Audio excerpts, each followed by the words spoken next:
김보성은 대한민국의 배우이자 의리에 살고 의리에 죽는 리얼 상남자 마초맨인데, 사실 김보성이라는 이름은 본명이 아니라 예명으로 허석이라는 본명이 있었지만 지난 8월에 허석 김보성이라는 이름으로 개명했다고 한다. 김보성은 이북 출신의 실향민이었던 부모님이 남한으로 내려오며 ROTC 장교로 복무하던 아버지 밑에서 강원도 강릉에서 태어나게 되었으나, 태어나자마자 서울로 이사를 가게 되어 강릉에 대한 기억은 별로 없고 동생들 또한 전부 서울에서 태어났다고 한다.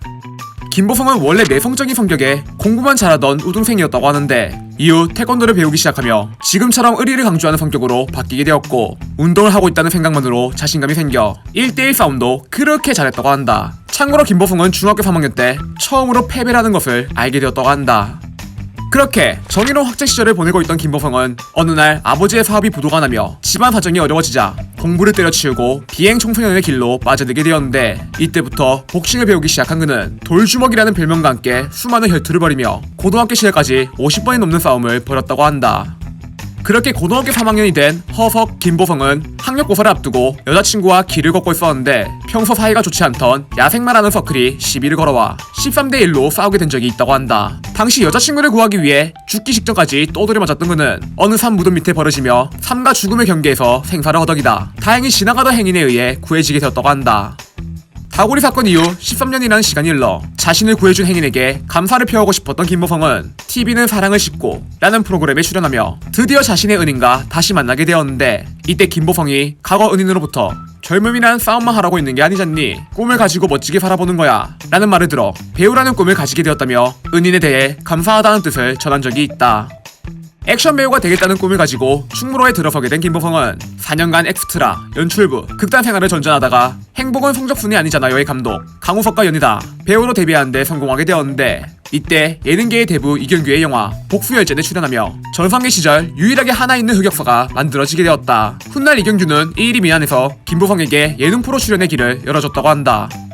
과거 양아치에게 쌍절곤으로 폭행을 당해 왼쪽 눈을 크게 다쳤던 김보성은 병역 면제 판정을 받았는데, 이 사실은 사람들에게 알려지고 있지 않다가 이후 스티브유 사건이 일어나고 난 뒤 사람들의 주목을 받으며 맨날 의리의리 하는 놈이 일부러 군대를 뺀 게 아니냐 라는 루머에 휩싸이게 되었는데, 이때 김보성은 시각장애인이 된 걸 증명하는 자신의 복지카드를 인증하며 폭행을 당하게 된 사연에 대해 다시 밝혀 사람들의 비판이 사라지게 되었다. 군면제 판정을 받았음에도 불구하고 군복무를 포기하고 싶지 않았던 김보성은 시각장애가 있다는 사실을 숨기고 특전사에 매번 지원을 했지만 빈번히 들켜서 탈락을 하여 결국 아쉬움을 달래기 위해 병영시험을 여러 번 한 적이 있다.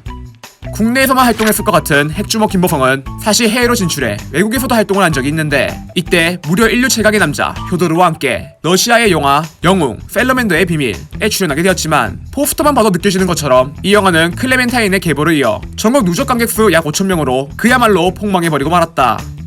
평소부터 소아암 하나들을 위해 자비로 기부를 하거나 기부 챌린지인 슈퍼러브의 도전자라도 참여했던 김보성은 소아암 어린이들을 위한 가발 제작을 위해 삭발을 하고 모바일 기증을 하며 로드FC 경기에 참여해 경기 수익 전액을 기부하겠다고 밝힌 적이 있다. 참고로 머리를 장발로 길렀던 이유도 모바일 기증을 위해 일부러 기른 것이었다고 한다.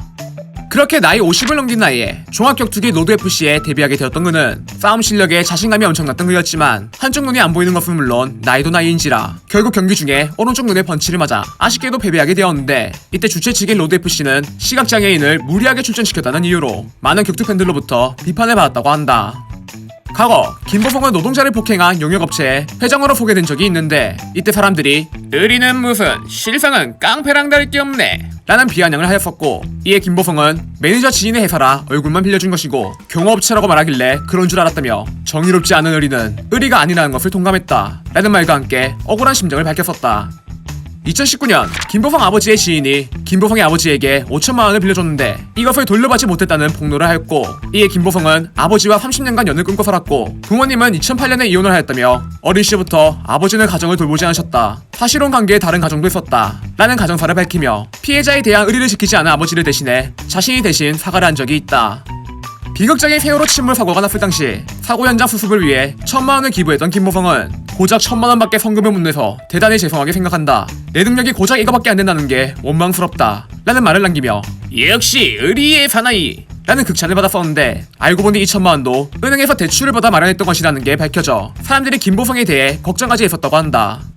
지난 2020년 라디오 스타에 출연하며 코로나 확진자가 대량으로 발생한 지역에 마스크를 7,000개 기부했다고 밝혔던 그는 심지어 직접 트럭을 몰고 대구를 찾아가 노숙자, 취약계층을 비롯한 시민들에게 직접 마스크를 나눠주는 선행을 이어나가기도 했는데 당시 코로나 여파로 장사가 너무 안 돼서 힘든 시간을 보내던 꽃집 상인이 김보성이 와준 것에 대해 감사하다며 눈물을 흘리기도 했다. 이때 그녀가 건넨 꽃과 편지를 받은 김보성은 내가 끝까지 함께 할 테니까 이 꽃처럼 아름다운 날이 반드시 옵니다 라는 말과 함께 눈물을 흘렸었다. 참고로 집으로 돌아간 김보성은 스스로 2주간 자가격리를 했다고 한다.